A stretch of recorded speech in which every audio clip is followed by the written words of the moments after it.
Сәлеметсіздер ме, қымбатты көрермендер, мен Гүлназ дәрігер. Бүгінгі әңгімеміз өте маңызды әрі көтеріңкі тақырыпқа арналған. Алдыңғы видеоларда біз әйел гормондарының бұзылуы туралы көп сөйлестік.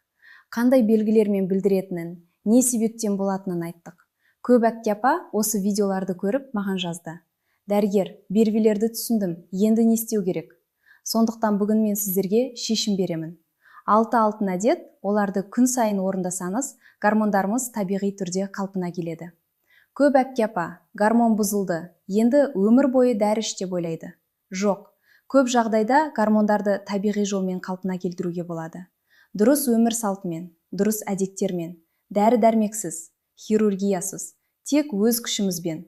Бұл дәлелденген. Қазіргі ғылым нақты көрсетті. Өмір салты гормондарды бұзады. Өмір салты гормондарды қалпына келтіреді.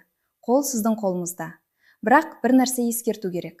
Егер сізде нақты диагноз қойылған ауру болса, қалқанша без ауруы, поликистоз, ауыр менопауза мәселелері, табиғи әдеттер дәріметті алмастырмайды. Олар қосымша көмек. Бірлесіп жұмыс істейді. Сондықтан дәрігердің кеңесімен бәрін орындау керек. Бүгінгі видеоны бастан аяқ көріңіздер. Әр әдетті жан-жақты түсіндіремін. Не үшін маңызды екенін, қалай орындау керектігін айтамын. Соңында күнделікті жоспар береміз. Бір ай орындасаңыз, өзіңізді танымай қаласыз. Кепілдік. Алдымен бір нәрсені айта кетейін. Гормондар өте сезімтал жүйе. Олар стрессті, аштықты, нашар ұйқыны, қозғалыс жоқтығын тез сезеді. Бір күн бұзық өмір, гормондар бұзылмайды. Бір ай байқалмайды. Бір жыл бұзық өмір, гормондар сирек қалпына келеді. Сондықтан өмір салтын өзгерту бір күндік жұмыс емес, бір айлық жұмыс емес. Бұл жаңа өмір тәртібі. Күн сайын, жыл бойы, тұрақты. Бірақ бір нәрсе сүйсіндіреді. Бір айдан кейін ақ нәтиже сезіле бастайды. 3 айдан кейін анық, 6 айдан кейін басқа адам боласыз. Сондықтан бастаңыз бүгін осы сәтте. Енді 6 алтын әдетке көшейік.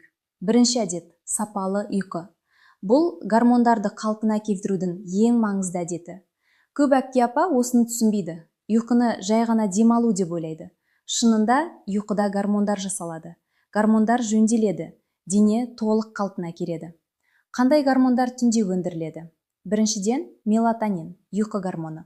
Ол қараңғы кезде өндіріледі. Бұл қарапайым ұйқы гормон емес. Ол өте күшті антиоксидант. Жасушаларды қартаюдан қорғайды. Қатерлі ісікке қарсы тұрады. Иммунитетті көтереді. Жасы ұлғайған сайын мелатонин табиғи түрде азаяды. Сондықтан жасы үлкен әпкелер аз ұйықтайды. Бірақ мелатонинді өндіруге көмектесуге болады. Дұрыс ұйқы тәртібімен. Екіншіден, өсу гормоны. Ол да түнде, терең ұйқыда өндіріледі. Өсу гормоны дегеннен жасы үлкендерге қажет емес деп ойламаңыз. Ол жасы ұлғайған сайын жасушаларды қалпына келтіруге өте маңызды. Тері тегіс болу үшін, бұлшықет сақталу үшін, сүйектер мықты болу үшін. Үшіншіден, прогестерон. Көп әйелдерде түнде өндіріледі. Жетіспесе, ұйқы бұзылады. Ұйқы бұзылса, прогестерон жетіспейді. Жабық шеңбер. Төртіншіден, лептин, тойымдылық гормоны. Сапалы ұйықтасаңыз, лептин көп, тойымды сезінесіз, көп жемейсіз. Нашар ұйықтасаңыз, лептин аз, көп жейсіз, семіресіз. Бесіншіден, грилин, аштық гормоны. Нашар ұйықтасаңыз, грилин көп, үнемі аш боласыз. Әсіресе тәттіге қарай тартасыз. Алтыншыдан, кортизол, стресс гормоны. Дұрыс жасалғанда таңертең жоғары, кешке төмен. Нашар ұйықтасаңыз, кортизол бұзылады. Күндіз шаршаған, кешке белсенді. Көрдіңіздер ме? Ұйқы қаншама гормонға әсер етеді. Сондықтан ұйқы гормонды қалпына келтіру әдетінің бірінші. Қалай дұрыс ұйықтау керек? Біріншіден, күніне 7-8 сағат ұйықтаңыз. Бұл оңтайлы. 6 сағаттан аз гормондар бұзылады. 9 сағаттан көп, ол да жақсы емес. Екіншіден, ертерек жатыңыз. Сағат 11-12-ге дейін. Себебі ең құнды ұйқы сағат 11-3 аралығында. Мелатонин ең көп шығатын уақыт. Сағат 1-2-де жатсаңыз, бұл уақытты жоғалтасыз. Үшіншіден, жатын бөлме қараңғы болсын. Мелатонин қараңғы кезде өндіріледі. Терезеде шамдар, қалықтап тұрған сағат, телефон жарығы бәрі мелатонинді бұзады. Жатын бөлмеде толық қараңғылық болсын. Төртіншіден, тыныш болсын. Шу ұйқы сапасын бұзады. Тіпті ұйықтап жатсаңыз да ми шуды естиді. Терең ұйқы азаяды. Бесіншіден, салқын болсын. Бөлме температурасы 18-20 градус. Дене салқын ортада жақсы ұйықтайды. Алтыншыдан, ұйықтар алдында телефонды қарамаңыз. Кем дегенде 1 сағат бұрын. Телефонның көк жарығы мелатонин өндіруді тоқтатады. Кітап оқыңыз, қағаз кітап. Жұбайыңызбен сөйлесіңіз, дуа жасаңыз. Жетіншіден, кешкі тамақты ертерек жеңіз. Сағат 7-ге дейін. Ас қорыту ұйқыны бұзады. Бос асқазанға ұйықтаған дене гормонды жақсы өндіреді. Сегізіншіден, кешкі кофе мен қара шайдан бас тартыңыз. Кофеин ұйқыны бұзады. Кейбір адам кешкі кофе ішсе де ұйықтайды, бірақ ұйқы сапасы төмен. Гормондар жетіспейтін болады. Тоғызыншыдан, бір уақытта жатыңыз және тұрыңыз, демалыс күндерде. Дене ритмді сүйеді. Тұрақты ритм, тұрақты гормон. Оныншыдан, ұйықтар алдында тыныштандыратын әдеттер. Жылы душ, тыныс алу жаттығулары, намаз, дуа, жұбайыңызбен жылы сөйлесу, тыныш кітап оқу. Көп әпке апа, мен ұйықтай алмаймын дейді. Шынында, олар дұрыс ұйықтауға тырыспайды. Күн бойы стресс, кешке кофе, телефон жарығы, кейінге қалатын жату, бәрі ұйқыны бұзады. Дұрыс жоспар жасасаңыз, ұйқы өзі келеді. Екінші әдет. Стресстен сақтану және оны басу. Стресс гормондардың ең үлкен жауы.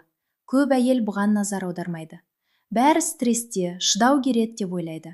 Шынында, стресс гормондарды бұзады, денсаулықты бұзады, өмірді қысқартады. Стресс кезінде не болады? Кортизол гормоны көп шығады. Қысқа мерзімді стресс қалыпты, дене жауап береді, қорғанады. Бірақ тұрақты ұзақ стресс апат. Кортизол үнемі жоғары. Барлық гормондар бұзылады. Қалай бұзады? Біріншіден, эстроген азаяды. Кортизол эстроген жасалуын тежейді. Екіншіден, прогестерон азаяды. Кортизол прогестерон жасалатын материалды өзіне алады. Үшіншіден, қалқанша без баяулайды. Кортизол ТТГ-ні басады. Төртіншіден, инсулин бұзылады. Кортизол қандағы қантты көтереді. Бесіншіден, тестостерон азаяды. Әйелдерде де либидоға керек. Барлық гормондар кортизолдан зардап шегеді. Сондай-ақ стресс кезінде дене жанып кетеді. Қабыну гормондары шығады. Жасушалар жылдам ескіреді. Қартаю жылдамдайды. Стресс тек психология емес, ол физиологиялық апат. Қалай стрессті басу керек? Біріншіден, намаз оқыңыз. Намаз оқитын әпке апаларға бұл мәлім. Намаз табиғи стресс басатын құрал. Күніне 5 уақыт нерв жүйесін тыныштандырады. Ғалымдар да дәлелдеді.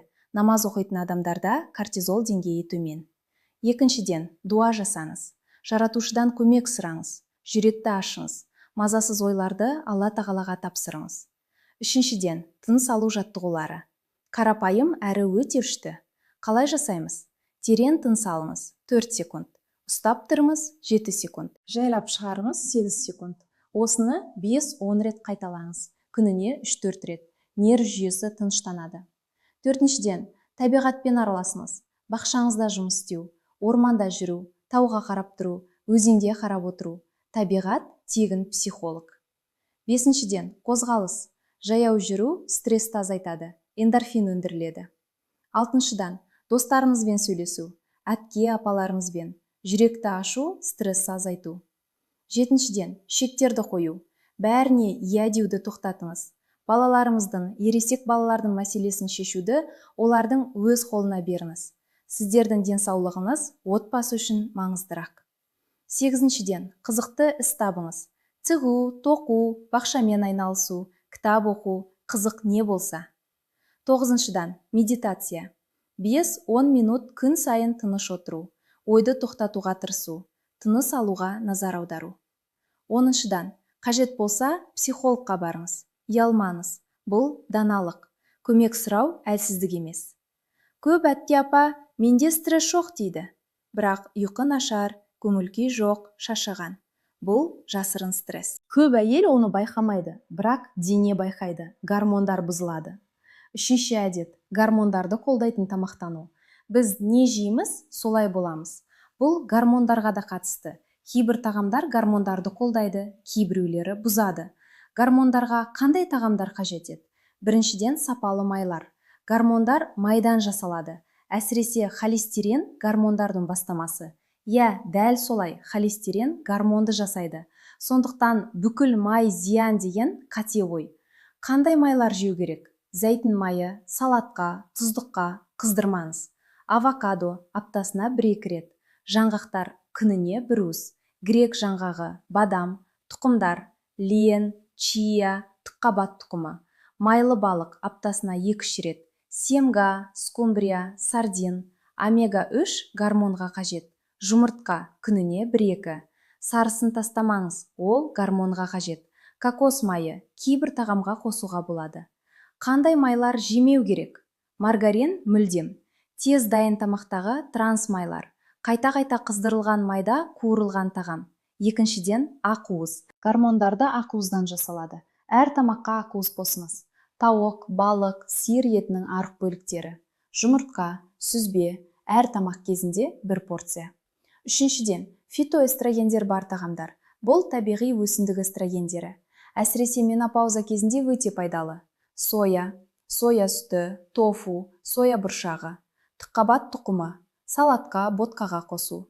Лен дәні, таңертеңгі ботқаға қосу. Қызыл шалғам, салатқа, сұлы, таңғы ботқа, көк бұршақ. Бұл тағамдар әсіресе менопауза кезіндегі әпке апаларға маңызды. Эстрогенді табиғи жолмен қолдайды. Ыстық толқындарды азайтады. Төртіншіден, көкөніс пен жасыл жайма. Әсіресе крест гүлділер, брокколи, орам жапырақ, цветной орам жапырақ. Бұларда индолекс 3 карбинол деген зат бар. Ол артық эстрогенді шығарады. Эстроген балансын қалпына келтіреді. Бесіншіден, ферментацияланғандар. Айран, кефир, сүзбе, тұздалған орам жапырақ. Олар ішет микрофлорасын қалпына келтіреді. Ал ішет микрофлорасы гормонға тікелей әсер етеді. Алтыншыдан, антиоксиданттарға бай тағамдар. Қарақат, таңқурай, көкжидек, анар. Жасушаларды қорғайды. Гормон жасайтын органдарды қорғайды. Жетіншіден, су. Күніне 6-7 стакан таза су. Гормондарды дене бойымен тасымалдау үшін су керек. Қандай тағамдардан бас тарту керек? Біріншіден, өңделген қант. Қандағы қантты бұзады, инсулинді бұзады, барлық гормондарды бұзады. Екіншіден, ағын өнімдері. Тез қантты айналады, қант сияқты әсер. Үшіншіден, газдалған сусындар. Қант және химия. Төртіншіден, тез дайын тамақ. Бәрі бар, зиян. Бесіншіден, алкоголь. Бауырды бұзады. Бауыр гормондарды өңдейтін орган. Алтыншыдан, көп кофе. Кофеин кортизолды көтереді. Жетіншіден, өңделген ет, колбаса, сосиска. Гормондарға зиянды заттар бар. Сегізіншіден, өсімдік майы. Соя, күнбағыс, рапс майлары. Қыздырылса өте зиян. Көп әпке апа, мен дұрыс тамақтанамын дейді, бірақ дұрыс емес. Дұрыс тамақтану нақты тізім, жоғарыдағы тізім. Төртінші әдет, қозғалыс. Бұл гормонды қалпына келтірудің тағы маңызды әдеті. Бірақ есте сақтаңыз, қозғалыс түрі маңызды. Көп әйел, спортпен айналыссам гормон қалпына келеді деп ойлайды. Сосын ауыр спортпен айналыса бастайды. Күніне 1 сағат жүгіру, күнделікті залда жаттығу. Нәтиже, гормон тіпті көбірек бұзылады. Неге? Себебі ауыр спорт – стресс, кортизол көтеріледі, прогестерон азаяды, менструация бұзылады. Сонымен қатар ауыр спорт дене майын тым азайтады. Ал гормондарға май керек. Тым арық әйелде гормон бұзылады. Сондықтан жасы үлкен әпкелерге қажет бұл орташа қозғалыс, ауыр емес. Қандай қозғалыс ең жақсы? Біріншіден, жаяу жүру. Күн сайын кем дегенде жарты сағат, жақсырақ 1 сағат. Асықпай, таза ауада. Жұбайыңызбен бірге, көршіңізбен бірге. Жаяу жүру гормондарға ең жақсы әдет. Екіншіден, йога. Қазір көп жерде үйренуге болады. Йога тек қозғалыс емес, тыныс алу мен медитация. Гормонға өте пайдалы. Үшіншіден, жеңіл жаттығулар үйде. Күн сайын 10-15 минут. Қол аяқты созу, бел жаттығулары, мойынды айналдыру. Төртіншіден, жүзу. Егер бассейн бар болса, жасы үлкен әпкелерге өте жақсы, буындарды салмақтамайды. Бесіншіден, бақшамен айналысу. Жаз бойы бұл нағыз қозғалыс. Күн сайын 1-2 сағат бақшада жұмыс істеу жеткілікті спорт. Алтыншыдан, кегел жаттығуы. Жыныс мүшелерінің бұлшықеттеріне арналған. Несеп ұстамауды тоқтатады. Жыныс өмірін жақсартады. Күніне 5-10 минут. Жетіншіден, баспалдақпен көтерілу. Лифт орнына. Күнделікті табиғи жаттығу. Қанша қозғалыс керек? Аптасына кем дегенде 5 рет, әрбіреуінде жарты сағат. Жалпы аптада 3-4 сағат қозғалыс. Бұл оңтайлы. Тым көп қозғалыс зиян, тым аз зиян, орташа ең жақсы. 5-ші әдет. Артық салмақты жою, қажет болса. Бұл нәзік тақырып. Көп әйел артық салмақпен жасайды. Бірақ артық салмақ гормондарды бұзады. Қалай бұзады? Біріншіден, іш майы гормон өндіретін мүше. Май жасушалары эстроген өндіреді. Көп май болса, артық эстроген. Эстроген балансы бұзылады. Екіншіден, инсулинге қарсылық. Артық салмақты әйелдерде инсулин бұзылады. Инсулин бұзылса, басқа гормондар да бұзылады. Үшіншіден, артық салмақ қабыну тудырады. Қабыну гормондарды бұзады. Төртіншіден, тестостерон көбейеді әйелдерде. Безеу, шаш өсуі белгілері. Бесіншіден, прогестерон азаяды. Алтыншыдан, лептин бұзылады. Тойымды сезіну қиындайды. Сондықтан гормонды қалпына келтіру үшін артық салмақты жою керек. Бірақ есте сақтаңыз, артық салмақты дұрыс жолмен жою керек. Қатаң диета гормондарды тікті көбірек бұзады. Аштан өлу апат. Дұрыс жол, алдыңғы видеода айттым. Дұрыс тамақтану, ас жей отырып арықтау, жайлап-жайлап, айына 1 килограмм, тұрақты. Жасы үлкен әпкелерге артық салмақты жоюдың аса маңызы жоқ. Тек гормонды қалпына келтіру үшін емес, жүрекке, буындарға, диабетке байланысты. Бірақ та аз тамақтан өлмеу керек. Жасы үлкен әпкелерге ақуыз қажет. Дұрыс жасалған салмақ түсіру, бұлшық етті сақтап, май жоюы керек. 6-шы әдет. Зиянды әдеттерден бас тарту. Бұл гормонды қалпына келтіру үшін міндетті қадам. Кейбір әдеттер гормонды үнсіз бұзып жатады. Қандай әдеттер ең зиян? Біріншіден, темекі шегу. Темекі әйел гормондарының жауы. Бірінші, ол эстрогенді азайтады, ертерек менопауза тудырады. Екіншіден, темекі тіндерді улайды. Аналық бездер бұзылады. Менопауза кезіндегі темекі шегетін әйелдерде ыстық толқындар, ұйқысыздық, депрессия бәрі қаттырақ. Сондай-ақ темекі шегетіндерде сүйектер тез әлсірейді. Остеопороз ерте пайда болады. Темекі шегетін жас әйелдерде етеккір бұзылады. Бедеулік даму қаупі көбейеді. Жүкті болсаңыз, балаға зиян. Темекіні тастаңыз. Мүлдем. Бір күнде. Жайлап тастау жұмыс істемейді. Қиын болса, дәрігерден көмек сұраңыз. Қазір көмектесетін дәрі-дәрмектер бар. Екіншіден, алкоголь. Көп әйел, бір бокал шарап ішсем не болады дейді. Шынында әр жұтым алкоголь гормонды бұзады. Алкоголь қалай зиян? Біріншіден, бауырды бұзады. Бауыр гормондарды өңдейтін орган. Бауыр бұзылса, гормон балансы бұзылады. Әсіресе эстроген артық қалады. Екіншіден, ұйқыны бұзады. Алкогольдан кейінгі ұйқы сапасыз, терең ұйқы аз, гормон жетіспейді. Үшіншіден, қандағы қантты бұзады, инсулинді бұзады. Төртіншіден, дегидратация. Гормон тасымалдау үшін су керек. Менопаузадан кейінгі әпке апалардың алкоголь ішуі өте қауіпті. Сүт безі, қатерлі ісігі қаупін көтереді. Дәлелденген. Алкогольді мүлдем тастаңыз, бір бокалда емес. Той думанда да жоқ. Балама таза су, шай, табиғи шырын. Үшіншіден, тым көп кофе. Кофе қалыпты мөлшерде пайдалы, бірақ көп ішсе гормонды бұзады. Әсіресе кортизолды көтереді. Қалқанша безді бұзады. Күніне 1-2 кесе кофе қалыпты, бірақ та таңертеңгі тамақтан кейін. Бос асқазанға жоқ, кешке жоқ. Көбірек ішетін болсаңыз, жайлап-жайлап азайтыңыз. Кофеинсіз кофеге ауысыңыз, жасыл шайға ауысыңыз. Төртіншіден, кеш жату. Жоғарыда айттық, сағат 11-12-ден кейін жату гормонды бұзады. Бірнеше күн солай жасасаңыз, гормондар қалпына келеді. Ал тұрақты түрде кеш жатсаңыз, апат. Бесіншіден, көп отыру. Қазіргі заманда көп әйел көп отырады үйде, телевизор алдында, жұмыста, компьютер алдында. Көп отыру гормондарды бұзады, әсіресе инсулинді бұзады. Қозғалыс жоқтығы эстрогенді де бұзады. Әр сағат сайын тұрып 5 минут қозғалу, жұмыста қозғалу, үйде теледидар көріп отырғанда да кейде тұрып қозғалу. Алтыншыдан, өзін-өзі дәрі-дәрмекпен емдеу. Көп әпке апа дәрігерге бармай дәрі ішеді, әсіресе гормондық дәрілер, жасанды контрацептивтер. Бұл апат, гормондар бұзылады. Барлық дәрі-дәрмекті тек дәрігердің кеңесімен. Жетіншіден, тұрақты диета жасау. Көп әйел үнемі диета ұстайды. Бір аптада қатаң, басқа аптада толық тастайды. дене стрессте, гормондар бұзылады. Дұрыс жол – қалыпты тамақтану, тұрақты, қатаң диета емес, өмір салты. 8-ден гигиена өнімдеріндегі химиялық заттар.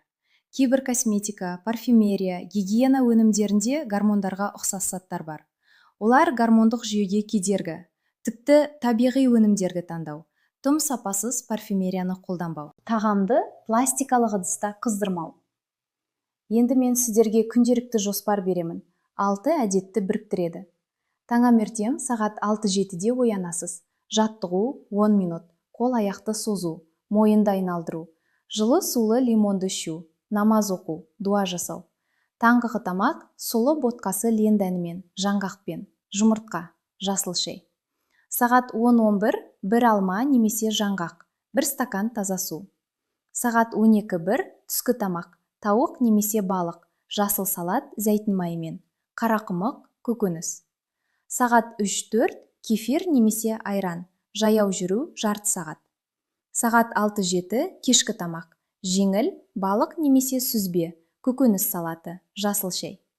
Сағат 8-дерге дейін тамақ жоқ, тек шай. Сағат 9-да телефон алып қою, кітап оқу, тыныш отыру, намаз, дуа. Сағат 11 жату, қараңғы бөлмеде. Тыныс алу жаттығулары. Аптасына бір рет толық демалу, жанұямен уақыт өткізу, табиғатқа шығу. Айына бір рет жалпы анализ, гормондарды бақылау. Осы жоспарды 3 ай орындасаңыз, гормондарымыз қалпына келеді. Бұл кепілдік. Енді кейбір өмірлік мысал айтайын. Бір апа келді 48 жасында. Шағымы ұйқысыздық, көңіл күй түсу, салмақ көбеюі, ыстық толқындар. Менопауза басталды, мен өлгелі жатырмын деген сезім. Мен оған дәрі бермедім. Бір нәрсе айттым. 6 әдетті орында. Жоспар жасадым, күнделікті. Бір айдан кейін келді. Сезінбейтін боп бара жатырмын деді. Бірақ ұйқы тыныш бола бастаған. 3 айдан кейін басқа адам. Ыстық толқындар азайған, көңіл күй көтерілген, салмақ түсе бастаған, энергия қайтқан. 6 айдан кейін бұрын болмаған сезімде, жас сияқты. Жұбайымен қарым-қатынас қайта жанданған. Балалары, ана, сені танымаймын дейді. Бұл кепілдік. Қарапайым әдеттер өмірді өзгертеді. Енді жиі қойылатын сұрақтарға жауап берейін. Барлығын бірден орындау қиын. Қалай бастау керек? Біртіндеп. Бір аптада бір әдет. Бірінші, ұйқыны қалпына келтіру. Екінші, стрессті басу. Үшінші, тамақтану. Және тағы басқа. Қанша уақыт керек нәтиже көру үшін? Бір айдан кейін бастапқы өзгерістер. 3 айдан кейін анық. 6 айдан кейін басқа адам. Дәрі ішу керек пе? Дәл диагноз қойылған болса, иә, бірақ 6 әдетпен бірге. Жалғыз дәрі жеткіліксіз. Көп жағдайда дәрі мөлшері азаяды, кейде мүлдем тоқтатылады. Жасы 70, маған қажет пе?